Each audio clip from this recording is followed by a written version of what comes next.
This is not a game. Like, that happened so quick. I don't know if you'd even be able to get out. But I didn't think like something like that would happen.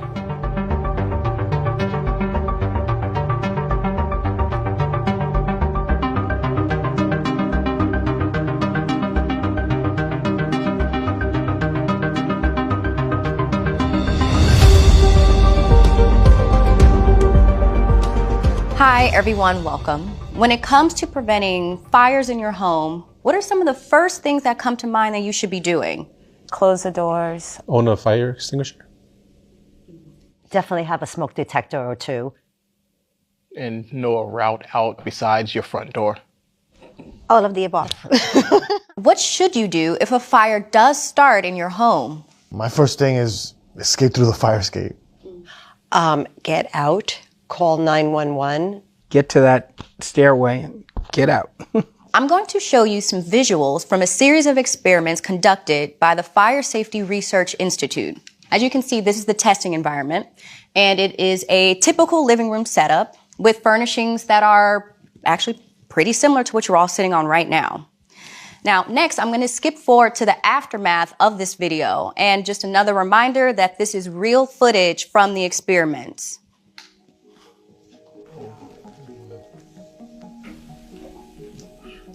Scary.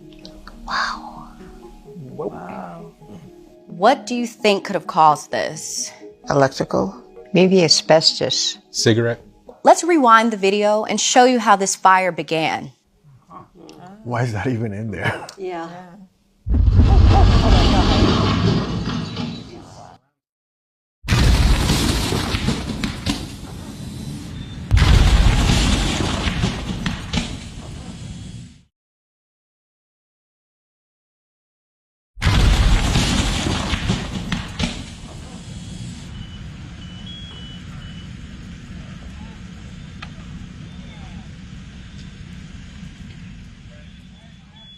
It was so crazy how fast everything just kind of blew up. You couldn't even run. To actually see this, hear the explosion, I jumped. It's very scary. What you just saw was a fire involving a lithium-ion battery. Raise your hand if you know what a lithium-ion battery is. Okay. Raise your hand if you think you have products powered by lithium-ion batteries in your home. Watches. They're definitely in watches. I have a feeling I might have some items that might have lithium batteries and I might not be aware of it. I bet you're all wondering, how did this even happen? Well, let me introduce you to Adam Barrowey, lead research engineer and battery fire safety expert from the Fire Safety Research Institute. Hello, everyone.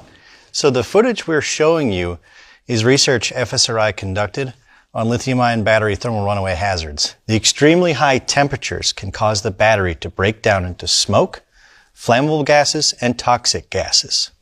What we're showing you here is unregulated e-bikes. This is where the greatest hazard has been for lithium-ion batteries. This is a larger scale battery, but thermal runaway is possible in any lithium-ion battery.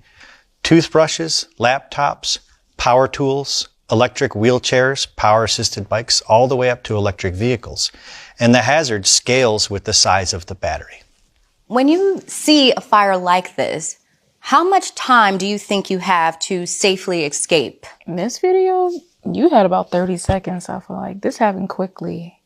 I would say maybe 3 minutes. Not even a minute, because like for the situation, if you are charging this by your front door, and let's say you're in a bedroom and this happens overnight, you wake up to a boom, you have to assess the situation, get out and see that there's a fire, and then try to get find your way out. That's seconds. Actually, you may have less than a minute. The rapidly growing fire is not the only threat in this room. Buildup of toxic gases and that smoke may impede or completely prevent your ability to escape this fire. Once the warning signs start, you must evacuate immediately.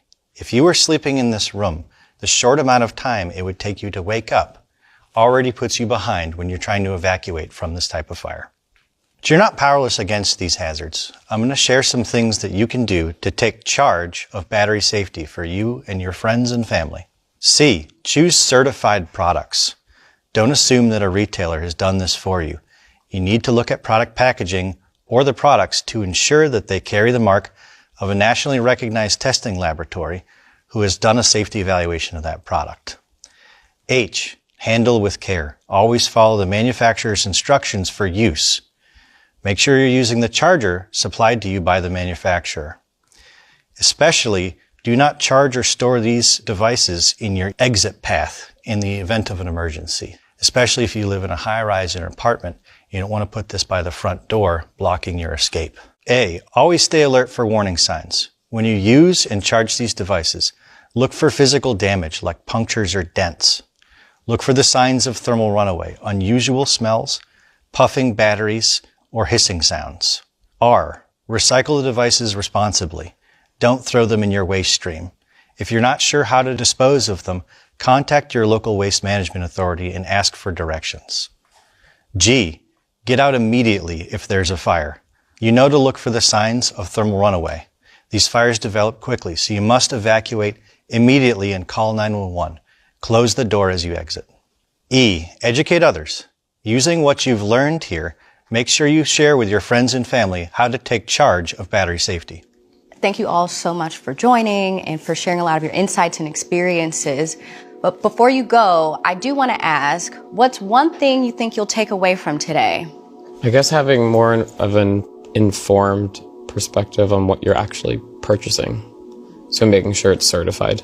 I think I would definitely take charge of my house and try to see what I can change so that that doesn't happen in my house.